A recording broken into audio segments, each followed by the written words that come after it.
Hi, I'm Callum from Harvest Electronics. This is the quick run through of our traffic light kit. In each kit we have the controller, 2 lights and 2 battery boxes. The controller and lights are paired together so they stay as a kit.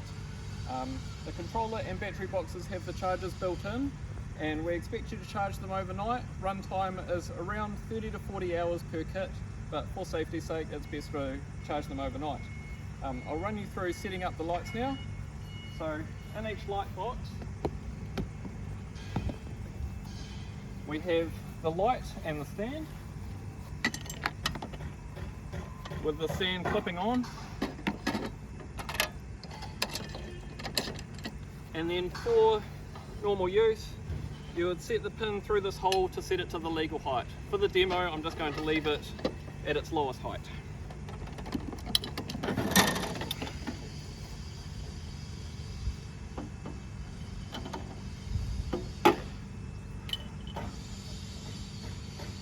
Close the lid. That's it. So each light is labelled A and B, which corresponds to the left and right hand switch on the controller.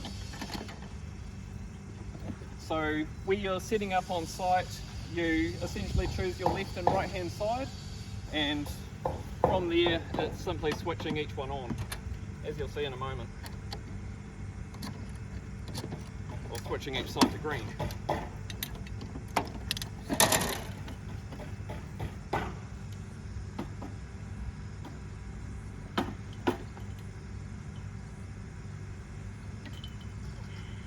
Close the lid again.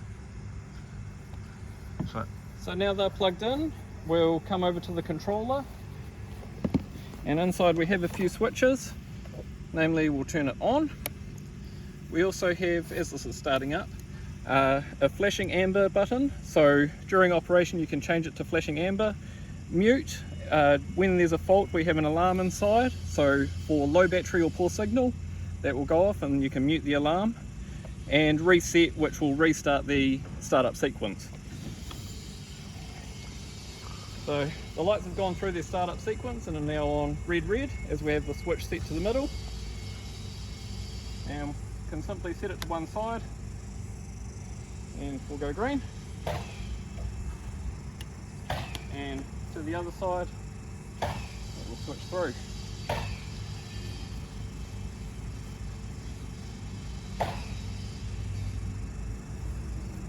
During normal operation you'll keep them both at red and then switch to the side to let cars through as they turn up, as it's quicker, as you don't have to wait for the orange time.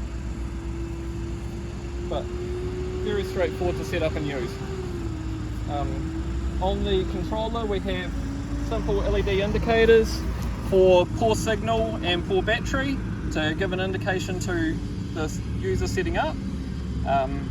Range is around 1 kilometre plus between the controller and each light.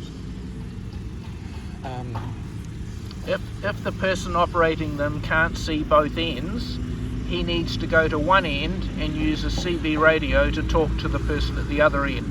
But normally you can position yourself so that you can see both ends, and therefore it only needs one operator. The controller also has a GPS logger and SIL module built in. So as you use the lights, its location and which light is set at what time is tracked, and any faults that occur during that time. So a record is kept in that way. So it's a full audit record, and it's also used for Harvest for us to do remote support of the lights.